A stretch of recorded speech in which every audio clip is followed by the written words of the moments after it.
What's going on in Syria is part of a prolonged campaign by the Central Intelligence Agency in cooperation with the Israeli Mossad, along with other players such as Saudi intelligence, all designed to replace the regime in Syria. This is nothing new. They've been trying to do this since, well, going back since after the invasion of Iraq, actually, many years ago. And now we have the 2011 uprisings that started in Syria, orchestrated by the Central Intelligence Agency. We have going forward in 2014 when Barack Obama said we are going to start arming and using moderate rebels to try and overthrow the regime. The fact is that for a few years, the Central Intelligence Agency was already doing that. That's what the whole Benghazi scandal was about. It was about Hillary Clinton and the State Department taking the guns and the weapons that were used by the terrorists in Libya that were used to overthrow Libyan President Gaddafi. And then after he had been assassinated, they took those weapons, routed them through the port of Benghazi, up through the Mediterranean into Turkey, and back down into the waiting hands of these rebels. Problem is, these were not just regular rebels. They were people that were extremists, Al-Qaeda affiliates, ISIS. And so the American people and the people around the world have been lied to by the American government and by the British government, telling us that this is all about trying to get rid of a crazy dictator who is gassing his own people. But if we look at what happened in 2017 in Khan Shaykhun, where we have this chemical attack and the terrible images that came out of children dying and foaming at the mouth, it wasn't real. It was a staged event. These children were murdered by members of Jabhat al-Nusra, which is an Al-Qaeda, basically Al-Qaeda, and this was recorded and propaganda videos were made by the White Helmets. And we have actual video footage of them staging these videos. So it's shocking that here we are a year later with another alleged chemical attack.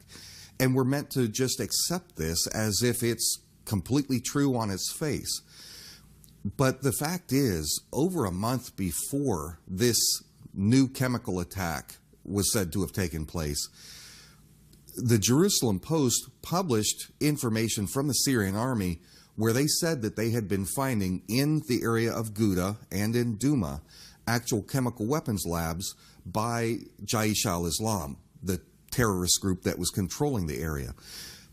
And even before that, months before that, Russian military publicly announced that they were concerned that this group, Jaish al-Islam, was getting ready to stage a chemical weapons attack, or at least something to make it look like there was an attack by Bashar al-Assad against his own people as pretext, as justification for a Western intervention to come in and wage war against the government of Syria. But it just wasn't true. As Russia has correctly pointed out, this was a staged event. When you look at what happened, the propaganda that was put out after this event, Western media was flooded with images of children at the local hospital in Douma being rinsed off with water. It was horrifying to look at. They were being given asthma inhalers and to help them breathe. And so this was replayed over and over and over. And the American people saw this.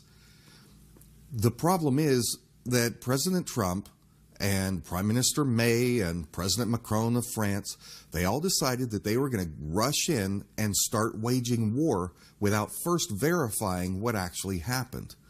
And the speed at which they wanted to do this was very telling, because the OPCW, the international body that wanted to come in and investigate, they were already on the way in at the invitation of Russia. But before they could get there and verify whether or not a chemical attack actually took place, President Trump insisted on striking Syria.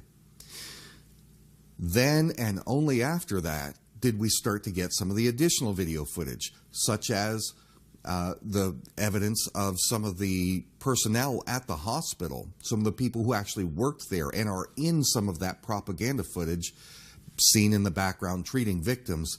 They have come forward in video saying there was no chemical attack. We were treating people for smoke inhalation from a fire. We were treating people for other problems that come as a natural consequence of war. But there was no chemical attack. What happened was a man came in, started shouting that there was a chemical attack, and the scared parents started washing their children off with a hose, fearing that that may have been the case. And some of these people who had no medical training grabbed inhalers and started giving them to the children, using them incorrectly, I might add, because they didn't know what they were doing. And all the while, someone was there, most likely a member of the White Helmets, who filmed this and then published it. And that is what has been used by Western media to indoctrinate the people of the West into believing that Bashar al-Assad did something atrocious in order to justify a war. Do you agree that in this case the truth was the first victim of war? There's no question that the Syria incident resulted in the complete ignoring of the truth. There was no truth that a chemical weapon attack took place. There was no evidence, none whatsoever, that was brought forward to show that Bashar al-Assad or the Syrian army had attacked their own people, that they dropped chemical weapons, that they used chlorine gas or anything like that. We were just told that was the case because some people reported that in social media, people who had not done any kind of actual investigation. It was propaganda. And the West, the Central Intelligence Agency, the British MI6, they capitalized on that and they spread it. It was spread around to media outlets, and we saw these images again and again and again of children to pull at the heartstrings of the viewers to try and shape and mold the attitudes of the people into supporting war, when in fact it was not justified whatsoever. So the entire operation in Syria was based on lies.